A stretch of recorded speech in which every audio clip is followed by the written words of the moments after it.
Bonjour Emmanuel Davidenkoff. Bonjour. Vous venez d'intervenir au Boussole du numérique sur le thème de l'école dans l'écosystème numérique, en nous rassurant un peu sur la situation de l'enseignement supérieur qui bouge. Mais vous êtes plus perplexe sur l'enseignement scolaire, où vous dites que la révolution numérique sera imposée, je vous cite, par les jeunes dans les lycées casernes. Alors, le service public va-t-il réagir suffisamment vite face à l'extension du modèle du marché qui est mondial ? J'espère en tout cas que le service public va réagir rapidement face à la montée du marché, parce que ce que le numérique change aujourd'hui, c'est qu'il bouleverse non seulement les modèles pédagogiques, mais aussi les modèles économiques.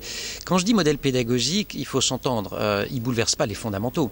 Une classe inversée, c'est pas radicalement différent de ce qu'était la pédagogie du lycée avec un professeur précepteur à la fin du 19e siècle. Une tweet class, c'est pas fondamentalement différent de l'idée de Célestin Freinet que si on donne du sens à ce qu'on écrit, ça peut fonctionner, aider les enfants à apprendre, et qu'il faut être dans l'interaction, l'échange, etc.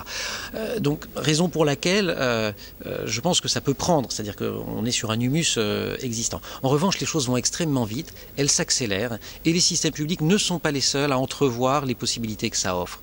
Ça offre quelle possibilité? Essentiellement la possibilité d'industrialiser l'individualisation. C'est-à-dire que ce après on court tous, du moins si on part du principe que l'école doit s'adresser au plus grand nombre et permettre au plus grand nombre d'accéder au niveau le plus élevé possible. On court après depuis la Révolution, depuis Condorcet, et singulièrement depuis l'après-guerre en ce qui concerne la France, le plan Langevin-Vallon, le collège unique, et la démocratisation du lycée, la démocratisation de l'université, etc. Et on voit bien qu'on bute.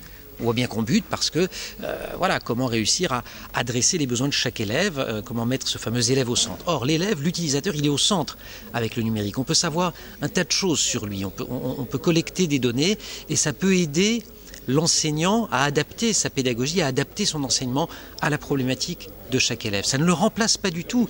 De la même façon, quand vous montez dans votre voiture et que vous mettez aujourd'hui un GPS, c'est quand même vous qui tournez le volant. Vous êtes parfaitement libre de dire, ben voilà, le GPS m'indique d'aller à droite, mais moi je préfère aller à gauche parce que c'est plus joli. Vous pouvez aussi décider d'aller à gauche parce que vous voyez un embouteillage que le GPS n'a pas vu, mais c'est quand même une aide extrêmement précieuse pour voyager. Voilà. Et tous ces outils arrivent aujourd'hui dans le monde de l'éducation. Ça va aller très vite, parce que, notamment dans la Silicon Valley, toutes les industries du numérique commencent à s'en occuper, elles commencent juste.